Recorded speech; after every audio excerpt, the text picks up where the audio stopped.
Hey, everybody. How We you are doing? live. Bill Sherck, the man about the woods, along with Perry Good. Perry, how the heck are you doing? I'm doing great. Been out fishing a little bit, been to Mille Lacs a few times, and walleyes are going big time, and the smallmouth. Yes, they are right now. It's a fun time of year here in Minnesota.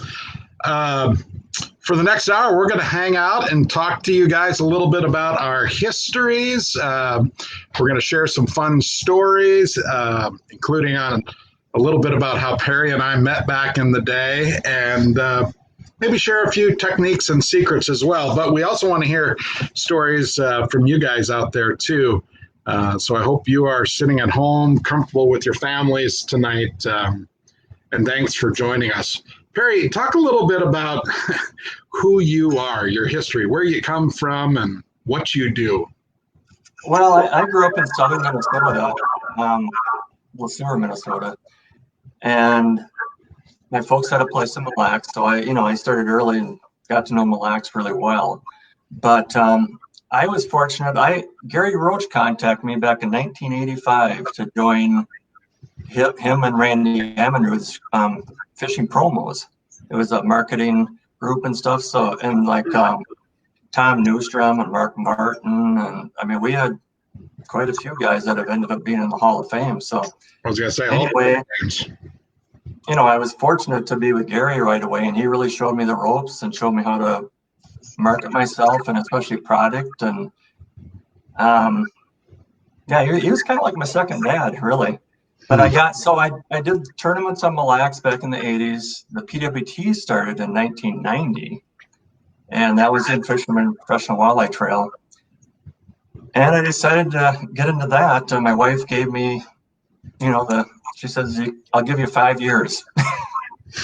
And, I did pretty good right off the start. And, thankfully, again, I knew the right guys. I was paired up kind of. We had a little team, me and Tyke Takastaki and Chris Gilman, and a few other guys. So we really got to, at a tournament, we really got to know the water fast and usually had a pretty good game plan put together. So I was really fortunate to know a lot of the right guys in the industry. And, I guess the rest is kind of history. So you are one of the all-time winningest money guys in professional walleye fishing, and I'm going to ask you this, and I expect an honest answer here. I've always wondered, in that competitive world, do you guys share information or tips with each other, or is it so competitive that you're going opposite directions and you're fishing against him, and if you're on a bite, he doesn't know about it? I mean, how does that work? Well, within our group, so there's quite a few different groups, 4 or whatever, 2 to 4 guys. We're totally honest with each other. And usually we had an understanding if it was my spot, and Ted would ask me ahead of time, are you going to start there? Do you care if I go to that spot? And vice versa. So, I mean, we fished together for, I don't know, probably 20 years. So we actually had a pretty good, it worked out great. I mean, we had a good marriage. We had a lot of trust. And, Chris Gilliman, he's not in the Hall of Fame yet, but he's maybe one of the best fishermen I've ever been around. Really? Him and Tom Keenan. Yeah. Besides me, I guess. Well, you're not bad. So for people who may not know, I work on a bunch of outdoor television shows based here in Minnesota. We've got a regional show called Minnesota Bound.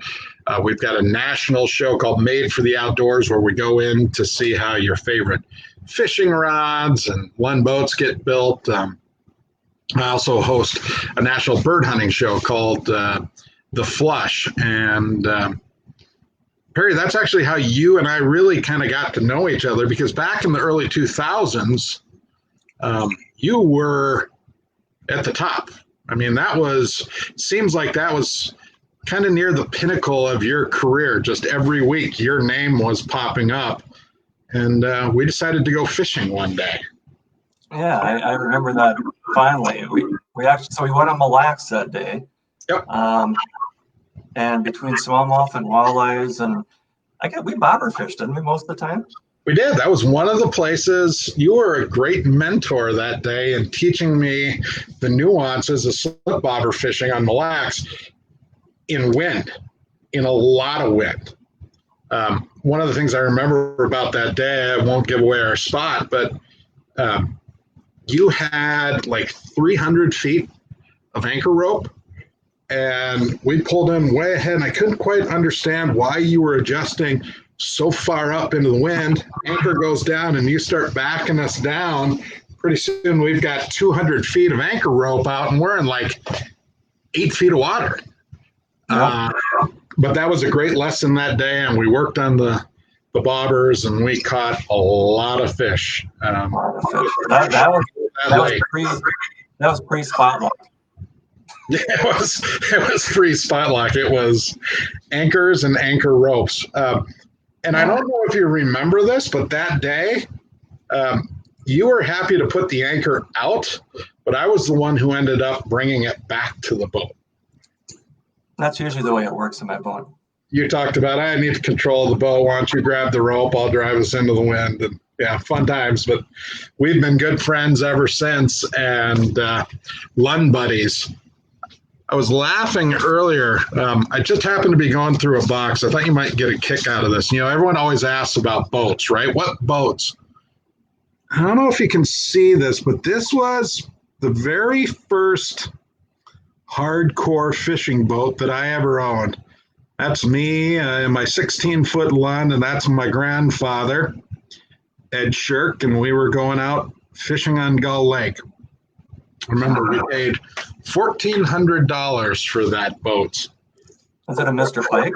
No, it was before that. It was just a plain old 16-footer, and it had up in front, it had a metal cover, and that thing would just rattle, right? Because it was an old boat, and the rivets were all loose, and it had those metal cup holders, Ships Ahoy's or whatever they were called, and Johnson 25 on back with a rigged up shifter clutch handle, and man, I love that boat, right?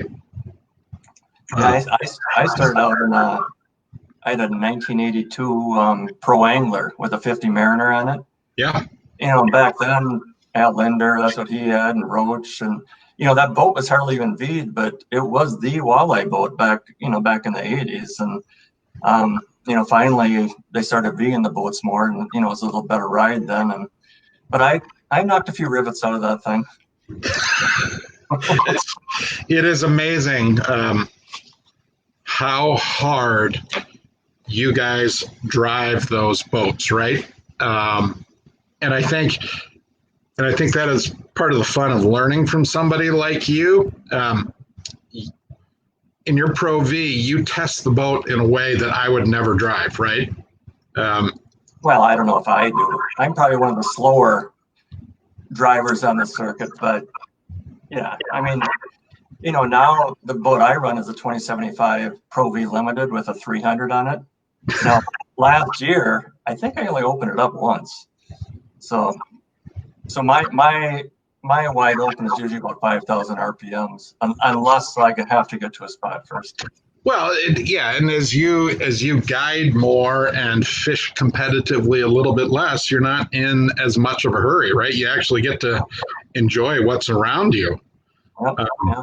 I can remember being on Erie with Ted one time. And my goodness, I mean, that's big water. Oddly enough, Grandpa Sherck had a place out on Kelly's Island.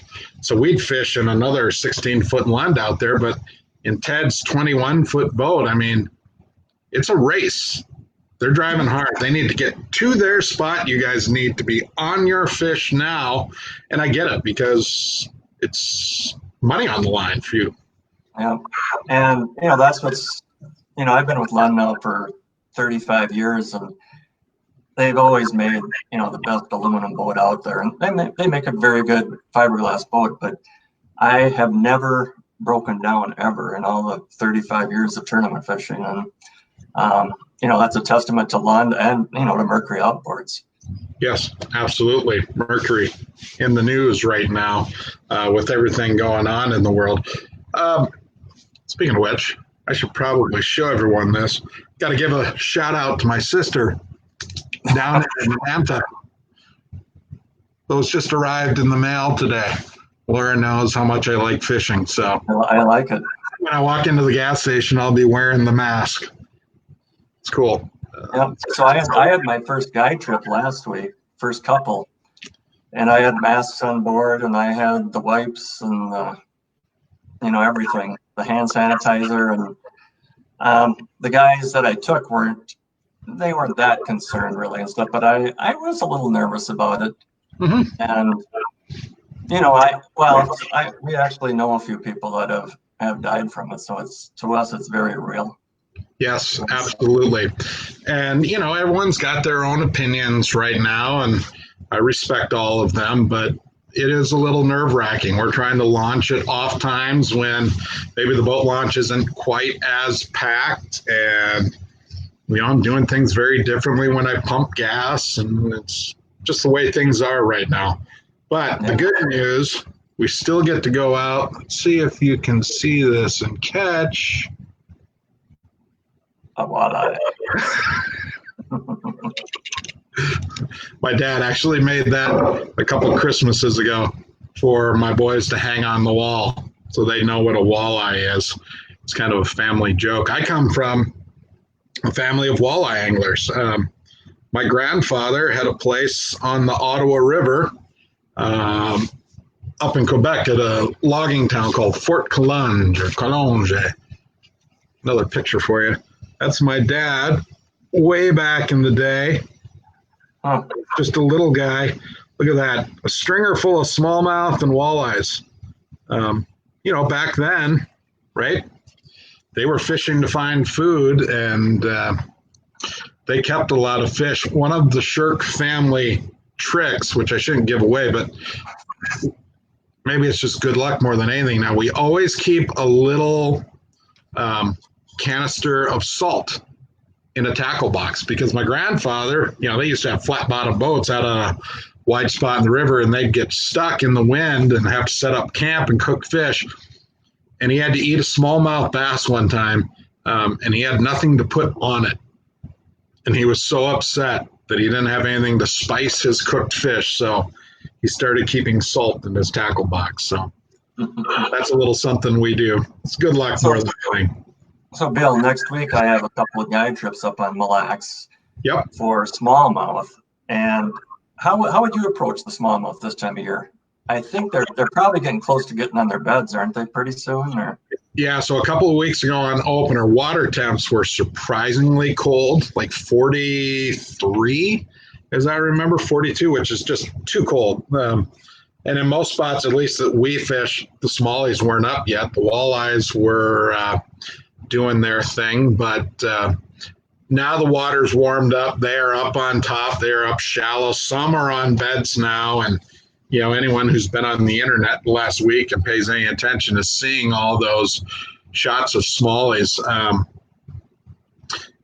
Early, kind of funny you brought that up. I've got the rod right here. Early, I love throwing this rig right here. okay. Yep, a VMC Moon Eye jig with a little Kitech on it. I like natural bait colors, but you catch a lot of walleyes doing that, but it also gets some of those early season smallies going. I talked to a good friend who was up there today, and they were actually drop shotting, and were having really good luck. It gets to the point where you go out there and it's fish after fish after fish, and it's happening right now, which is fun. Last year I'm a little late to the show, I guess, but last year I got into those TRDs. Yeah. And I caught not only smallies on them, I caught a lot of walleyes on them. And I couldn't believe it. I mean, even in like 3 feet of water. Yeah, it was strange. Did you just give away one of your fishing secrets? That's our job, isn't it, to educate? Yeah, I'm just not always great at it, right? The Lindners, they are the absolute educators, and I feel like we are kind of the storytellers in that game. Yeah, well, normally I don't talk about the TRDs. Normally I talk about this guy right here. Yeah, so you've got some history with that bait. Talk about it. Hold it up again so everyone can see. So that's a jig and rapala, purple descent, which probably is my favorite color on Mille Lacs.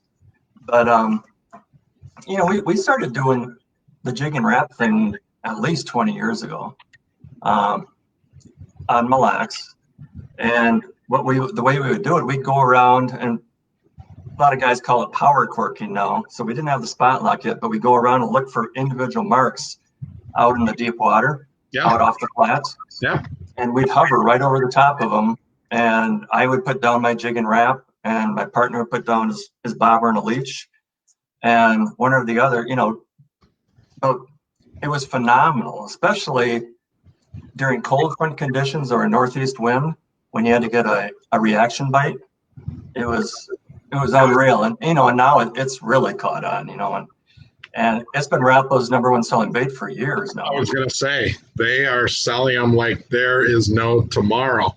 In fact, do you have the new bait sitting in front of you? Yeah, I haven't used it yet, but so the new bait. There it is. There it is right there. And it's similar to the jig and wrap. Well, it's kind of like the rip and wrap more, isn't it? Yeah, exactly. You've used them, right? I haven't had a chance to use it yet. I was lucky enough to have one last summer on Lake of the Woods to do a little bit of testing. At that point, there were like 8 of those baits in the United States. So Rapala was very clear in saying, do not lose this bait, please. Makes you a little nerve-wracking. But the technique for those baits is pretty similar, right? Get it in front of the fish and then move it. This is not a soft presentation, right? No, reaction. Another thing I was going to mention too with the jig and rapalas, originally we started fishing them vertical in deeper water. Yep. And then, Al Linder really, revolutionized it after that and stuff. And, he'd troll them around and ripping them like crazy and cast them up shallow. And now when we're up in different lakes in northern Minnesota, when we're in the sandgrass, 7 feet of water or so, we'll cast them and just rip it back, rip, fall. And it's unreal the fish you catch in that shallow water on them. Kaboom. And they don't just tap it, they absolutely drill those baits. Yeah. And the key really, whether you're fishing there or suspended now, is using your side imaging. I mean, I can't, it used to be where when you fish shallow, you fished it, to see if there were fish there. Now, if you have side imaging, before you even throw a line up there, if there's fish there. And so we, up at Leech or even Mille Lacs and different areas, we go around with the side imaging, finding the fish, touch it on your screen, put a waypoint on it, and go back and fish right where that mark is. Cast to them, don't go over them. And, you don't spook them that way, especially, with all the zebra mussels now when the water's so clear. You just about have to do it that way.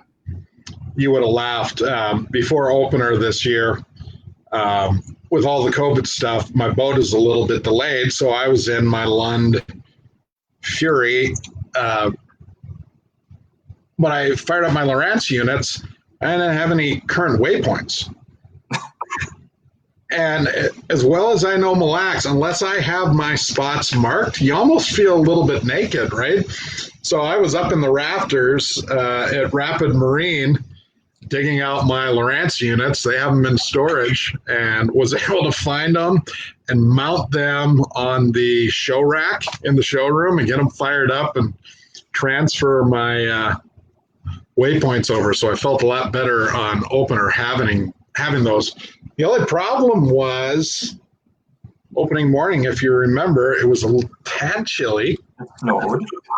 And here we are in our 16-foot boat on Mille Lacs. There's a fair amount of wind, which just isn't an issue for that Fury. It blows me away how well that boat runs in big water. But it started snowing, and it was that big, wet, heavy flake type snow. So it was just drenched. So I think we were off the water by like 11:30 in the morning. And I put the boat on the trailer, put it back in about 3 o'clock, went back out to Miramar. How many other boats do you think I counted in the entire area? One other boat. Every single person cleared out, at least the folks that were fishing in that area. And the rumor was it was just a traffic jam of boats headed south. And we got like 3 inches of snow. So an opener to remember, with 9 and 11-year-old sons along, you're doing everything you can to try and keep them warm and happy, right? Yeah. So, Bill, I was going to ask you, we fish together different times, but do you rig up rods with both mono and braid? And on your braid, you put like, mono on the bottom end of it, or how do you rig your rods? So I'm funny, right? I go in streaks. For a couple of years, I'll be braid happy, and then I'll kind of jump back to mono. For the most part, when I'm fishing braid, I can show it on this rod, just happens to be there. You can see I've got suffix braid, and then I tie on a fluoro leader. I'm a drop shot junkie right now. And, a knot, everyone is constantly asking about what's the best knot for joining braid and mono and fluoro. And I use what they call a surgeon's knot, which is one of the easiest to tie. You essentially go end to end, make a loop, and go through about 5 or 6 times. And as long as you get your loops good and get it tight, I just don't have any issues. I've got 14 pounders on that rig, and it's not an issue. So I almost never fish braid to a lure. I always want to have that fluoro in there. I don't tie mono on for my leaders very much, but I do like fishing mono. It's a pretty forgiving line, and I like the feel for certain situations. Especially that new suffix mono. The advanced, that's pretty good stuff, isn't it? Yes, it is. And I love in the spring when I've got fresh line on the reels. It looks good. It feels good. It's easy to cast. I do change a lot of line. It's an old Sherck family thing. In fact, I'm just showing off a lot of old stuff. This is one of my grandfather's old Shimanos with some old school braid on it. And not to knock on my dad too much, but all his walleye rods, he has about the same vintage of line, and he just won't let me change it out, right? Braid I don't change nearly as much, but mono, it gets so much memory, and a fluoro gets memory, so if you're not stretching it constantly and erasing that memory, it gets to be a bit of a hassle. So I change a lot of line. Yeah, I do too. Do you, when you rig walleyes, do you use fluorocarbon then, or do you use more of a regular line that doesn't sink? Well, it depends what I'm doing, right? I'm pretty simple in that regard. If a bait's going down, I'll use fluoro. And I use mono some too, but for the most part, mentality is fluoro sinks. Fluoro is harder for the fish to see, so if I'm going down, I'm going to use fluoro. If I need to be up, I might use mono. Yeah. But I take that back. The only time I tie braid directly to a bait is for my topwater stuff, because those fish we're going after are big, so I'm using 60 to 80 pound braid. And those fish don't care. They're so dialed in on the bait and getting to that bait that the line doesn't matter. So I do tie directly in that case. As I recall, you kind of schooled me on that last year. I've been in a topwater mode the last few years. Maybe it's because of our boys, right? It's a fun, exciting way to fish. You get half a dozen lakes that you understand what the bite's doing. You can have success every time you go out. Oddly enough, Gull Lake, which I kind of consider one of my home lakes. Last year, I went out this week just to do a little pre-fishing for the Brainerd Classic, and threw topwater and had an unbelievable amount of fish come to the bait. And that's early, I think, but that's what happens. That's what they do. We've got a couple of questions coming in here. Hi, Tony. Thanks for joining us tonight. Tony asked, Perry, and this is a good question for you. Do you think zebra mussels help or hurt fish populations? Most people think that it hurts it. Personally, I think it relocates the fish.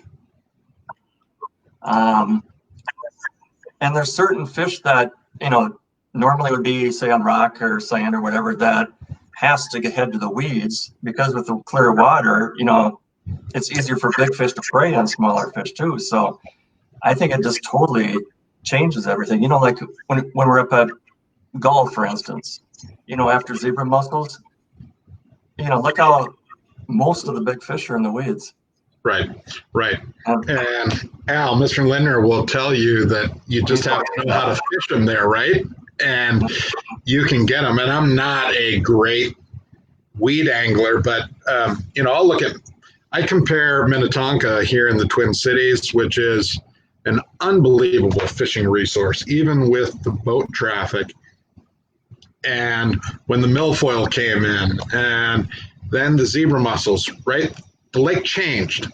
And part of the frustration for people, it goes back to your point, the fish were still there. They were just in different habitat. They moved, they changed their ways, right? Yeah. One of the things zebra mussels do is they filter water, and all the small stuff, the zooplankton, all that stuff gets filtered so the water becomes clear. Walleyes have very sensitive eyes. And so their habits change, right? And so people did not adjust their fishing. It's not just walleyes, it's bass too, and pike and everything else. And if you don't adjust and change the way you fish, you won't have as much success. So for a lot of people, I think that was frustrating. And on Gull Lake, when the zebra mussels came in, I resisted for a year or two, right? Yeah. I wanted my traditional bites, and it's not like they slowed down. They literally disappeared. The lake changed. You started spooking them a lot more too, and so that's where like the side imaging comes. You can't drive over a lot of those fish, right? And even at Mille Lacs Lake, when we're fishing the flats and 24 to 30 feet of water, a lot of times now, like the tiller guys, with that big motor, you get like one pass on them and they're gone. Yep. Even in that deep of water. I've actually played around with on those lakes, just testing to see if that changes.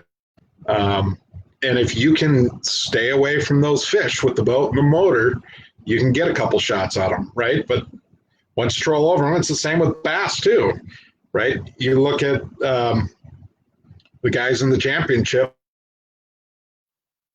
on Mille Lacs that first year would figure out where the fish are. They would back off and then fish up to them, keeping the boat and the motors away, even the trolling motor. So Tony, I hope that answers your question. That's not the biology of it. Yes, I've cleaned walleyes that have zebra mussels down in their bellies, but zebra mussels change lakes and how you fish. And, I suppose if we want to talk a little bit more about that, more light means heavier weed growth. Yeah. And so that provides more opportunity for those fish. You look at the Great Lakes, I started fishing them back in around 1990. And, Lake Erie and all the Great Lakes have never been better walleye fishing. And they've had, Bay of Green Bay, I mean, phenomenal walleye fishing. So I think the key is as long as you have enough water flow through the body of water, like say at Mille Lacs, it maybe affects them more there because you have about 10 little creeks that come into that lake, around, and there's one creek that goes out, the Rum River, so there isn't much water flow there. So it concerns me more on a lake, a lake like that, but a lake like say Winnie or Leech where you got a river system going through it, I don't know if it really hurts them. Mr. Linder, Ron Linder just chimed in. He says both he and Al, they're using their side imaging more, just like you mentioned, and hitting that spot lock and then casting back to the fish. Again, having to be a little bit more sensitive in your presentation, not to spook them as much, right? The old bull in the china shop just doesn't work anymore. And honestly, the technology that allows us all to do that now is borderline unbelievable. I laughed in this picture. I don't know if you can even see it. I'm kind of a young guy compared to some of you guys, and right there is my green box. Right?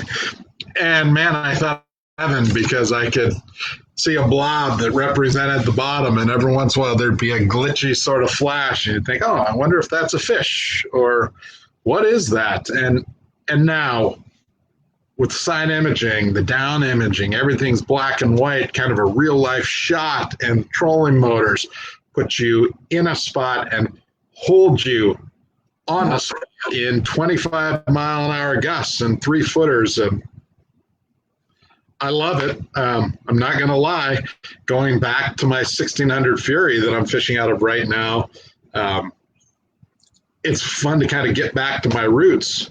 But I've got just a simple trolling motor on the front of it, a little Minn Kota with pedal, and you miss some of that technology, right, when you're fishing. Yeah. Any more questions? Let's see. Yeah, there you go. Neil Drown talking to the little Lake Erie. Walleye fishing back in the late 1980s was great. It still is now. He said back then they'd just have to drift and cast Erie Dearies. Remember those guys? Yeah. Reach up here. I probably should give away the secret, but one of the spots I learned to walleye fish a little bit. Again, my grandfather had a cabin on Kelly's Island. They used to love, these are actually out of his old tackle box. Hottentots. Man, they love those baits. Mm-hmm. You put a little crawler on it, on the back hook? No, I never needed to. Maybe I should try. They actually run good, though, with a piece of crawler on them. The action on those baits is just borderline violent, right? And the flash is just incredible. Back years ago, the Erie Deary, well, the first year we went out there in the PWT, that's what a lot of guys were using. So I brought Whistler jigs along, the biggest, like an ounce, and put plastic on that. And we were catching them like crazy, like that. But lo and behold, the first time I was ever there, I was in second place after the first day, pulling lead core out from Kelly's Island in the 50-foot hole. The very first year. It is such a wonderful fishery with, such a vivid history, sort of reputation, right? The big water, the Widowmaker boats, just the open water, the cloudy water, the big fish. I can just remember seeing people at one of the motels cleaning these, like 10 and 12 pound walleyes. And it was so foreign, right? Because here in the Midwest, we're taught to clean, 14 inches and just an unbelievable fishery. But, all the stuff there, for those of you who have never been out on Erie, it's big water. It was polluted water. The lake made a comeback. But out on some of those islands now, you drive by and you can see the crushed cars stacked up that they use to prevent erosion on those islands back in the day. It's just a bizarre fishery and just a unbelievable fishery. Were you ever intimidated by that big water and weather, or were you always comfortable in the boat? Oh, I'd say, well, kind of growing up in Mille Lacs, I considered Mille Lacs, I thought that was big water, until I went to Erie. Right. I think Mille Lacs kind of got me ready for it. The biggest thing for me when I got into tournaments, I grew up rigging and jigging. That's all we did.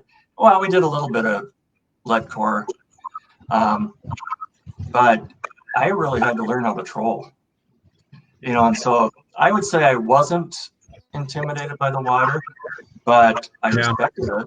That's for sure. I mean, we had some storms where we had, it was hard getting back, and they call everybody in, and you just hope you got to shore. And well, I can remember being there, I don't know, must have been 10, 12 years ago with you and Ted, and they called off a day or two because of the weather, which, is responsible. But the boats are also built to handle it. Tony asked a question here about Made for the Outdoors, and it kind of fits in with what we're talking about. He asked if there are any memorable shows, and there have been a lot of them. But going to the Lund factory, right? What an unbelievable experience. I've always bled Lund red, right? Remember that catchphrase? I keep bugging Lund to bring back Lunderwear. Remember those? They had like the boxer shorts with Lund logos. My boss has actually got some pictures of me in them. Hey, big crowd here, Perry. But going into the facility and seeing how these boats get produced, oddly enough, the day we were there, they were working on your boats, and I actually signed the inside of the hull before they put the flooring on. I was told that. So somewhere there's a boat of yours out there that has a really awful autograph in the bottom. So you didn't put rivets in it? Or did you rivet it too? So if you have never seen that process, it is absolutely mind-boggling, right? They flip the hull upside down. One person is underneath kind of on a rolling dolly. They wear double and triple ear protection. And then the riveter is on the outside. And it is so incredible to watch them work together. They can't see each other, right? One's inside the hull of the boat, the other's standing over it, and they go, bop, bop, bop, bop, and they just work their way down the boat. And it's one of the loudest things I've ever experienced, but it's also one of the most incredible, too, to watch how they work. And, it's that age-old question, right? Rivets versus welds. You've been asked that 1,000 times in your career.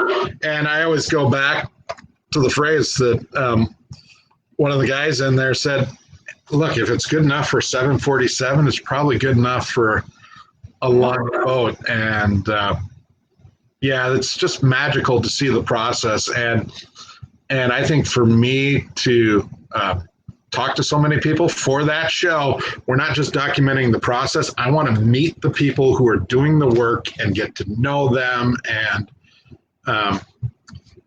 those folks are not just there going through the motions. They are passionate about what they are doing. And a lot of those people own the boats that they build. You drive through New York Mills, and it's so funny because every house is like Lund on a trailer, Lund on the back of the truck, Lund, right? Like there's magic in it. And those of us that have grown up around these boats, it's not a widget, right? The brand is magical, and it's part of kind of who we are, I think. They're definitely built by fishermen for fishermen. I mean, that's yeah.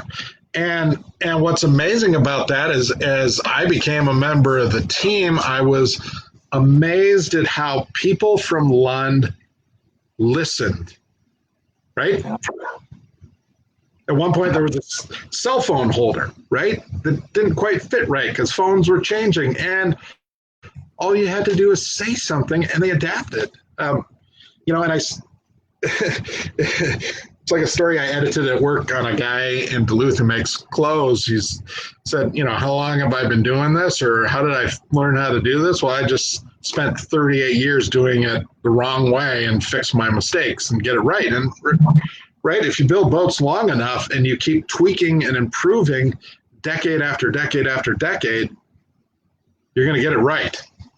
Yeah, Lund they're excellent at listening to the customer, what the customer wants, and I've always been proud to run a Lund, and I truly believe that they're the best aluminum boat in the market. And this may be a little bit rich, but I'm going to bring this up. Maybe you're a little bit sentimental. When you were inducted into the Hall of Fame, one of the first things you said is, Lund stuck with me. They've been my partner. Yeah. And I thought that was pretty special. No, I've had a great relationship with them, with Mercury, with Rapplus. I've been with several of my sponsors, Lowrance, for 35 years. And so, and I think, going back to Gary Roach and Al Linder and Ron and stuff, instilled it in me at an early age that, catching fish might get you in the door, but it's all about selling product and growing the sport of fishing. And so that's what I've tried to concentrate on my whole career, and it's worked out okay. I'd say it's worked out better than okay, right? When we moved down from Canada, my parents wanted a place in the woods, so Gull Lake was the spot. And of course, that's where all those guys were guiding, and they were the guys, right? Yeah. And at one point, I don't have a picture of the boat, but I did have like a 12-foot aluminum boat. And I had my grandfather's old Evinrude 3-horse. And I would have to carry it every night up the hill to the cabin, lock it up, because my dad had lost one in the Ottawa River. So had to lock it up, had to chain it in the boat every day. But I'd get in that boat and I would see those guys, right? I knew Ron's boat. I knew Marv's boat. I knew Al's boat. And from a distance, you would just watch. I couldn't keep up with them. And Steamboat Bay was kind of the area I got locked into when I was really young. But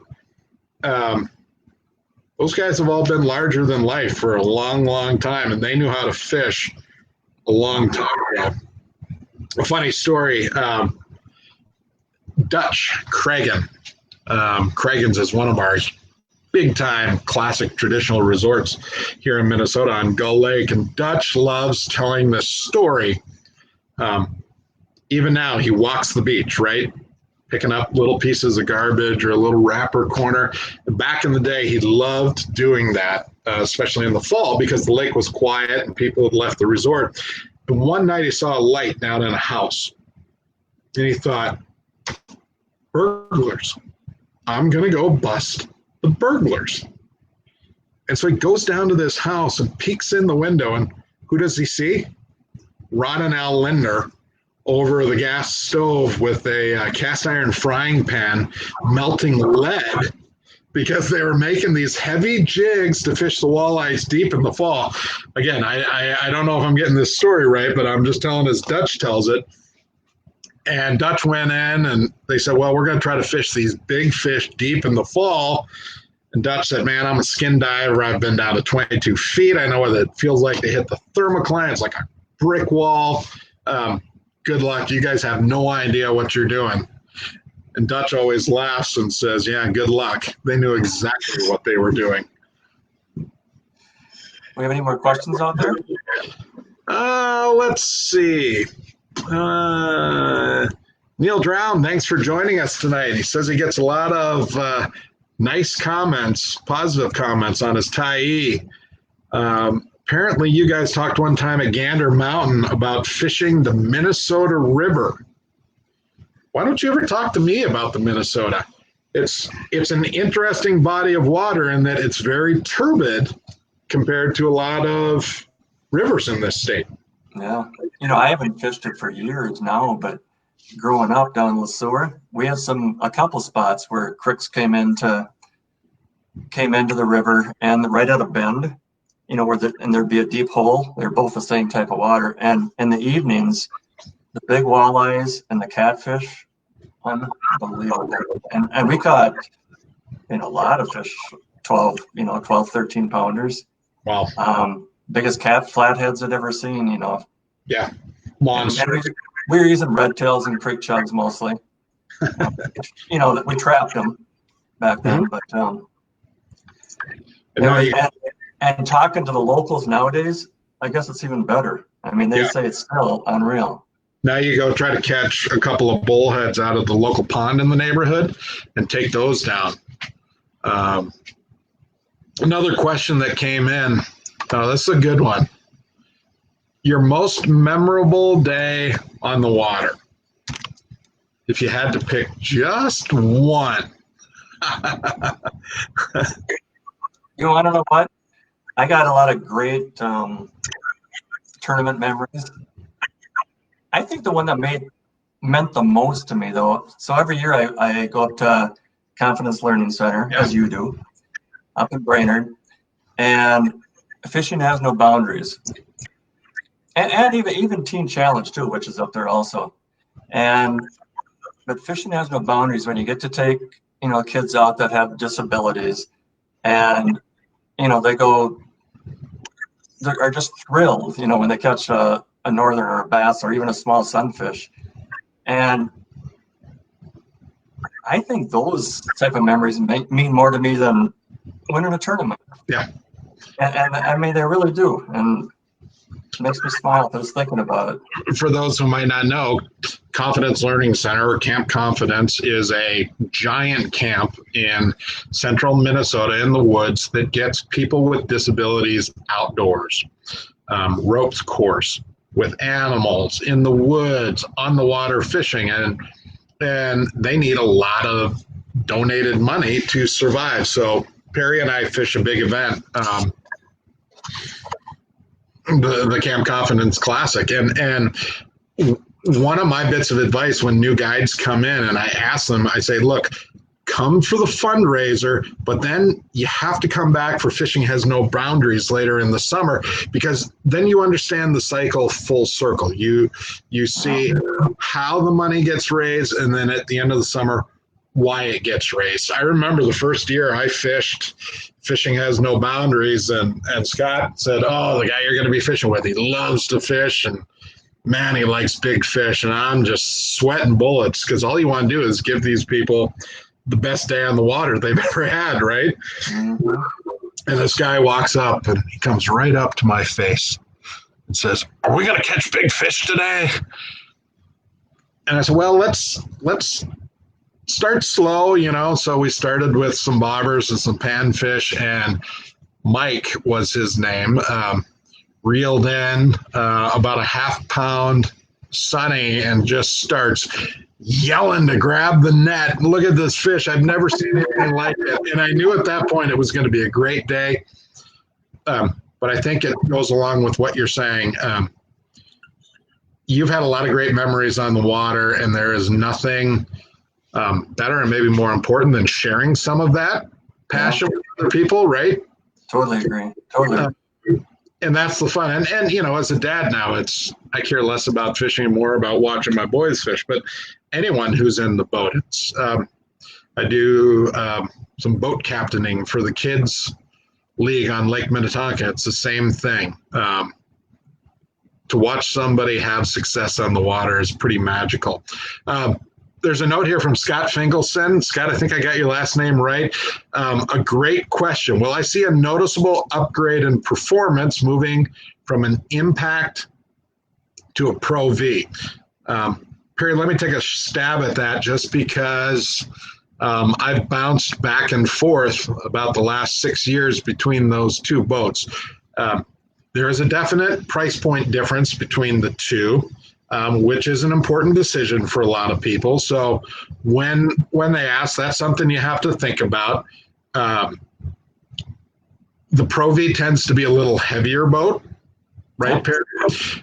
So you could argue that the hull provides a little bit more of a softer ride in real heavy water. I've run the 20-foot impact with a 200 on the back. Speed is not an issue with either of the models of boats. In some ways, I really like the impact a lot because the gunnel is not quite as wide on an impact. So at least in my mind, it feels like it's got more space in it, which is one of the reasons I've always liked those boats. And in the Pro V, where the storage for the rods is down in that gunnel on the impact, it just sits on top. And I like having the rods open there.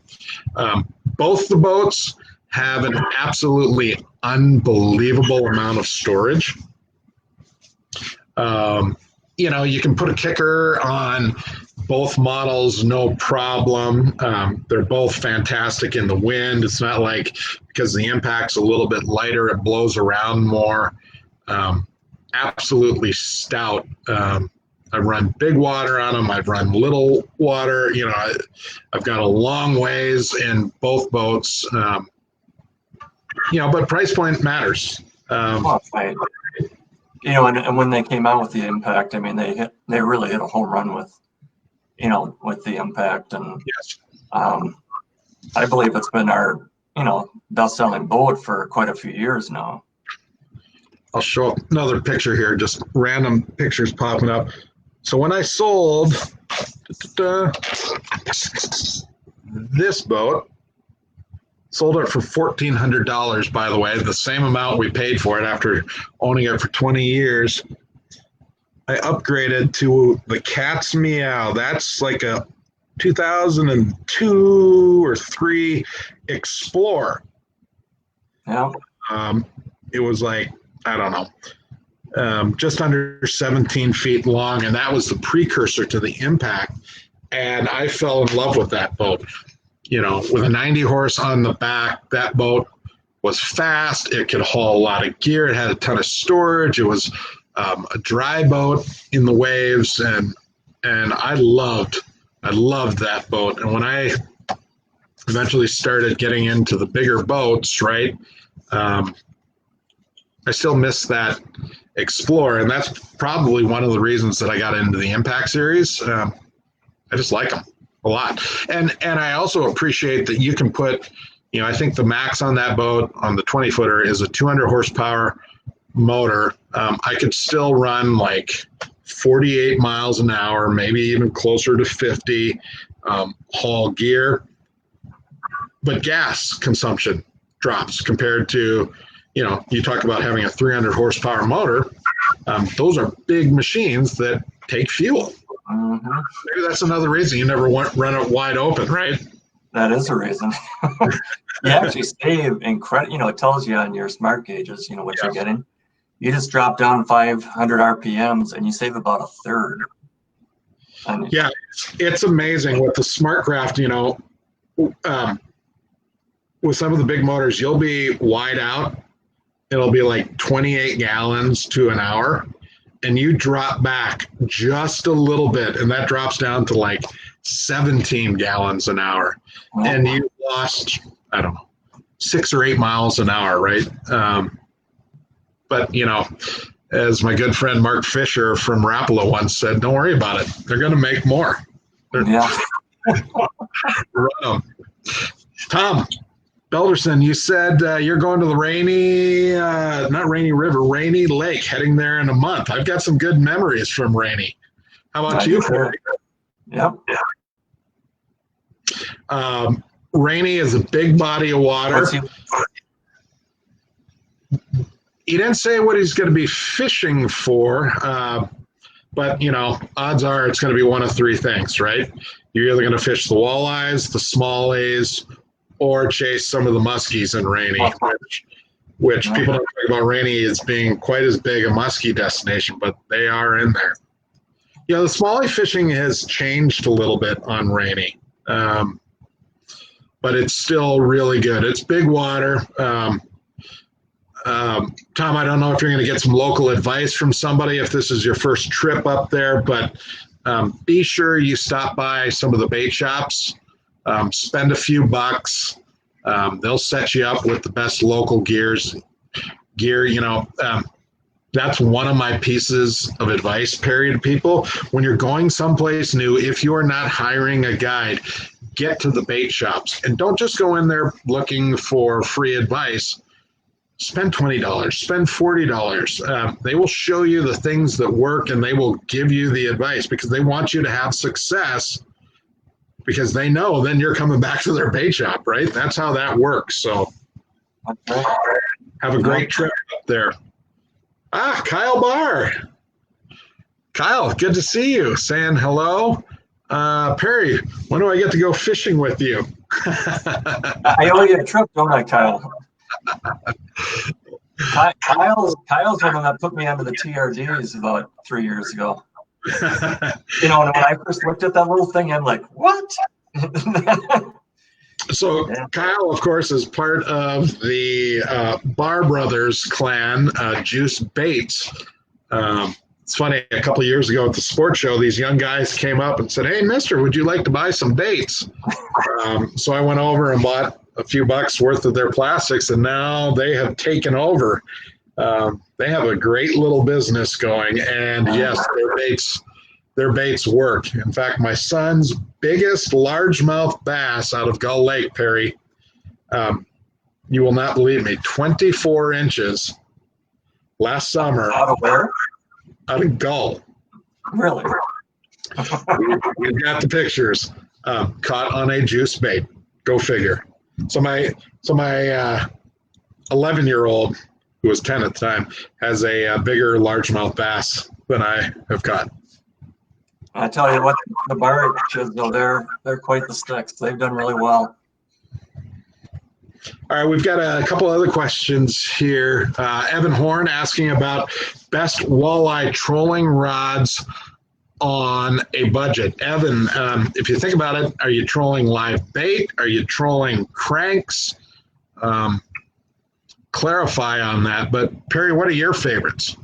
Well, I use St. Croix Icon rods for my trolling rods. So they're not, top of the line, but they still cost, $100 or whatever. But, if you're pulling lead core, you don't need that. Yeah. That good of a rod, lead core, because there's no feel involved really, or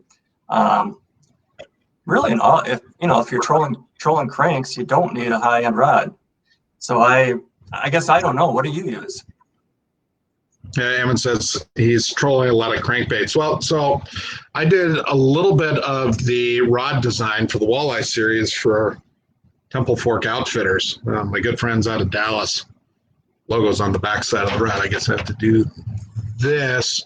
And you can build 100 different rods if you want, right? But the way we thought about the process, I think, helps with the education.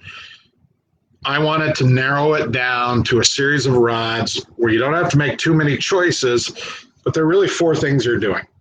You're jigging, you're rigging, you're trolling live bait rigs, or you're trolling cranks. At least for me, those are kind of the 4 areas. So we wanted to design rods around that. Sky's the limit on budget, right? You can buy $500 rods if you want, or you can buy $50 rods. And I would argue they're all going to catch fish. For crankbaits, at least in the series we produced for TFO, we staggered the lengths. So you could run a short rod on one side and a long rod on that same side and not have those baits getting into each other. As far as action, I would say you want to look for something that's got a little softer tip because you want it to be a little more forgiving, right? Those fish, if you're ripping along and you've got a fast tip and the fish tries to take it, that fast tip will actually kind of pull that bait away from them. You want them to have a chance to get it and hold on to it for just a nanosecond before that bait moves on. So I like, 7 to 8.5 foot rods, a little bit of a softer tip. One of the things, if you're going to have the rod in a rod holder, a lot of the times, you may want to think about getting away from cork grips, only because those rod holders over time really wear out the cork and rods are kind of shot at that point. So that's why a lot of companies have gone to using, foam and plastics, that sort of thing, because it helps actually protect the rod. So you have to decide if you're going to have the rod in a rod holder or in your hand. Right. Other thoughts, Perry? What's that? Other thoughts on that? No, I agree with everything you said. My trolling rods, well, it depends where I'm fishing, but like my lead core rods, I got two, or I put out two like 10-6s, so they're 2-piece rods. Yeah. And then I got these little shorties that are only like 4-footers, and I put them out like right even with the gunnels, on the back. So, but in Minnesota we can only use one rod. Right. So right. Most other states are 2 or more. So you want to get as many lines out as you can. The other thing I will say, you mentioned 2-piece rods. It is so funny over the years talking to people. A lot of folks will not touch a 2 or 3 or even 4-segment rod because they have this thing in their head that they're not going to be sensitive or they're going to fall apart. Yeah. I have also seen the technology. BJ, our engineer at TFO, I've spent a lot of hours listening to him. And we've actually done kind of like the old Pepsi challenge a little bit, using 2-piece versus 1-piece rods, and even 3-piece rods. And the bottom line is nobody can tell the difference. They may think they can, but there's no difference. The way rods are built now and the way the ferrules connect, they are really good. So, all right. Neil Drown asking, this is a good question for you too. And Jerry, we'll get to your question as well. Neil uses mono on his trolling rods when fishing cranks. Do you suggest that, or would you go another direction, Perry? I would say I've gone more to braid trolling. Now the problem is you have to have the rod that supports the braid. So you want a very soft tip rod if you're trolling braid, because when they, there's no stretch. There's no stretch. But when they hit it, you're going to rip their lips off if the rod doesn't. You need the shock absorber someplace. And I would argue that I like using the braid because you use a smaller diameter, which I think the baits tend to run a little bit better. Right. And another thing is if I'm trolling where there's a lot of weeds or junk on the surface, but if there's a lot of weeds, when you're using braid, you can tell right away if it's fouled up. Whereas mono, you might fish for 20 more minutes before you pull it in to check it or see it floating on the surface. The mono feels mushier. It's harder to get that feedback, where the braid, everything is instant. And it's amazing. You'll feel something and say, oh, she's fouled. You'll bring that bait in, you've got a weed that's, half an inch, right? Yeah. Braid helps you do that. Yeah, so sure. I would say I use braid more. So we'll go back to the question you asked me earlier. Are you tying directly to the baits, or are you using a leader? If I'm in a clear lake that has zebra mussels, I have a leader. Yeah, fluoro. Yep. Fluoro. If I'm down at the Mississippi River, then I don't use a leader. Dirty water. I don't think it doesn't matter there. But if you're in a clear water lake, you definitely need fluoro. There you go, Neil. Hope that makes sense to you. I'm going to look back up here. We've had somebody ask a question about. Bear with me. I'm playing moderator. One more question. We're actually running out of time here. It's been a lot of fun. Jack plates, Perry. What are your thoughts on jack plates? I have never run one. Me neither. No, so I imagine when you have a little setback, I mean, you can have a jack plate or a setback, which is really the same thing. Right. I think it gives you a little more clear water, for the motor to run by having it back further. And, if you really have to get into shallow water, it might be important, depending on how much water your boat drafts. But I've never run one ever, so I can't really answer that. Yeah, I'm not. He says I came from Triton bass boat hulls. And, I would argue that Lunds are built a little differently where they're not necessary, right? They're just a jack plate is an added component.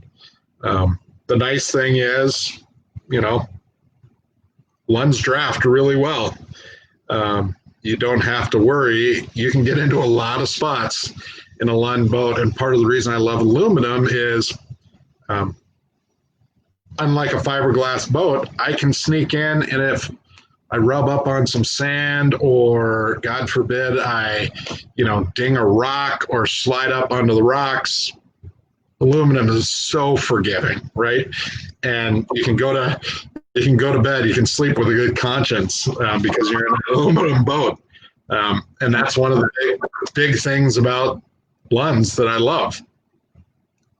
No. Perry, we have gone over our time. I can't believe it. It's just like fishing. We always run out of time when we fish together. And we're having fun. Closing thoughts. What are your goals this summer? What are you hoping to accomplish this year on the water? Well, I hope, hopefully, we can figure this COVID thing out and, we can get back to normal as soon as possible. I got a couple trips planned up to Witch Bay, up at Lake of the Woods, and Sunset Lodge in Lake of the Woods, and but I need to get over the border.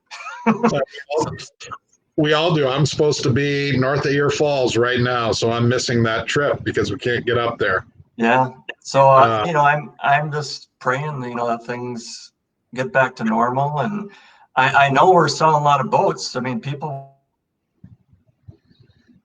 want to be, here in Minnesota, we have way more fishing licenses than normal, and hopefully that's going on all over the country. And boat sales have been tremendous, which is a great thing. So boat sales have been tremendous. I think people, especially in this part of the world, realize that getting on the water is a great way to social distance and get outside. Heck, our governor has been promoting, get outside, be on the water, be smart about how you do it. But I would argue the most important part of that is when I'm in the boat and I'm on the water, it feels normal. Right. Feel normal. And right now, the way the world is, that is an unbelievable feeling. And I guess I appreciate Lund for being able to take me there. Yeah, me too. No, I'm looking forward to a great year. All right. Hopefully we can get out in the water again. I've got time.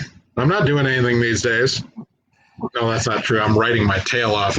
We're not out shooting as many stories right now, but we are writing and producing everything and getting all the shows ready. So hard at work. But yes, I owe you a fishing trip. On behalf of Lund Boats, to everyone who tuned in tonight, thanks so much for spending a little bit of time with us. Hopefully you got a little bit of advice out of it and maybe some fun stories. The next time, Perry, we do this, I'm going to tell everyone the story about the day you became the Minnow Boy. Talk to you soon, everyone. Thanks for joining us. Thank you.